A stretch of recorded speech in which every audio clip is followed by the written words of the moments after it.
Christianity is the religious and spiritual heritage of Western culture. But many people today struggle with its particular claims.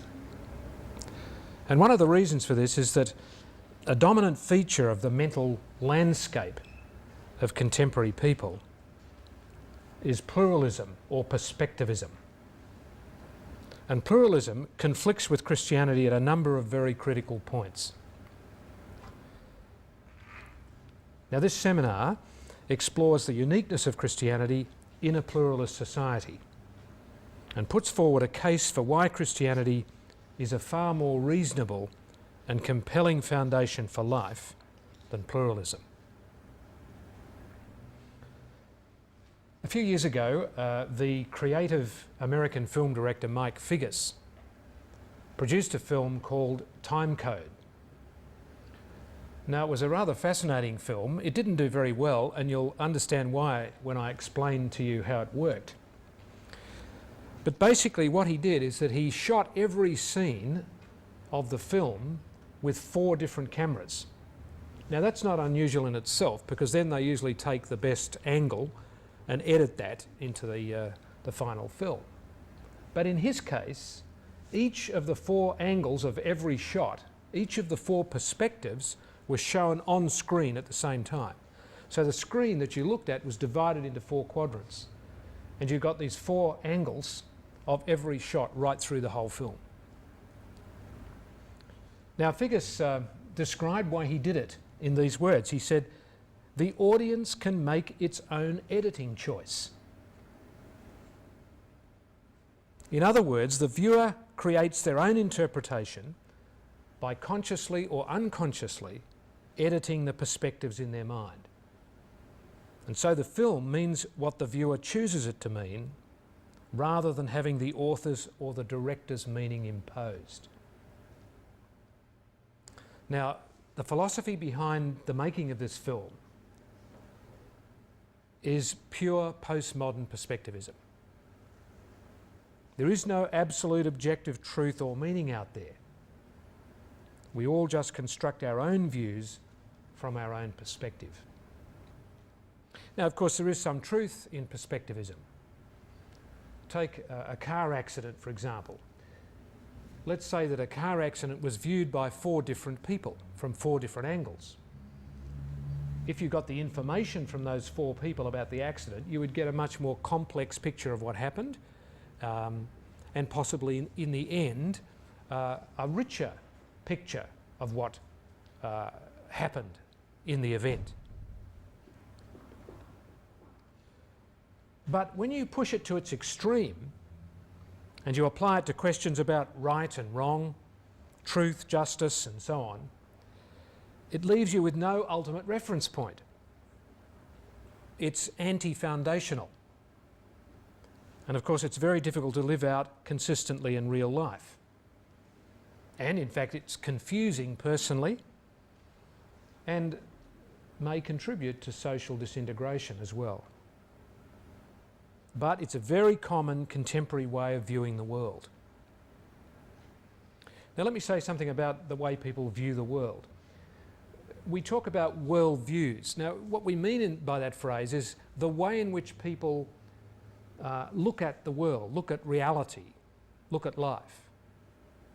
They're like a pair of glasses that people wear, if you like, a pair of philosophical glasses through which they view the world. Now, most people don't consciously imagine they have a worldview.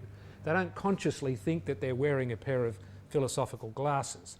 But in fact, everybody has a worldview of one form or another, usually held unconsciously.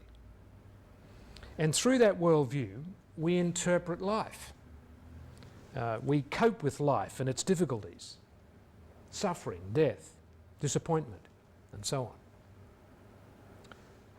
Through that set of glasses, we construct our values. We make decisions. We make moral choices. And through them, we develop meaning and purpose for our lives. Now, of course, most people are not consistent with their worldview. For example, it would be very hard to find anyone who would be prepared to go to a postmodern chemist to get a script filled. They would like to go to a modernist chemist who was working off, definitely objective standards and so on. So what I want to do briefly is to paint a picture of the worldview that perspectivism and pluralism produce. And I'm going to do that by describing three of its main features. Its first feature is that it says there's no objective or absolute truth out there. No ultimate reference point beyond ourselves. No way of determining ultimately what's right and what's wrong. Truth is really just a kind of social construct. It's what a particular group of people decide is the truth. And in their particular social grouping, they reinforce that by telling each other this is what the truth is and by setting up a whole set of norms and behaviour relating to that. Morality is purely relative to time and place and culture and circumstances. So that's the first main feature. The second feature is that all religions are equally valid in the pluralist worldview. They all have insights into whatever may be out there, what we might call God, if indeed God is out there. No one religion can claim exclusive interpretation of the truth about God, says the pluralist worldview.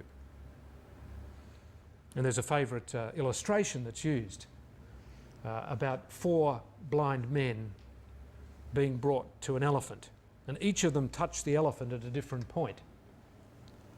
One of them touches its trunk and says, "Oh, I've got hold of a boa constrictor." And another touches its ear and says, "Oh, it's a banana leaf." And another grabs hold of its leg and says, "It's a tree trunk." And another has hold of its tail and says, "It's a donkey." And of course, the illustration is then used to make the point, well, really, these people have all got hold of a different kind of aspect of the one thing. What they need to do is pool their ideas and they would kind of get a fuller picture of what they are touching. Now, such a view, of course, inevitably leads to what we call syncretism or blender religion. It's a bit like a kind of religious minestrone soup. You put all the different kind of vegetables into the blender and you press the button and you mix them all together. Blender religion. Now, apart from being disrespectful to the various religious views, the problem with this idea is that it actually collapses once you examine the different religions carefully. Because their key foundational ideas are radically different. Let me just quickly illustrate this.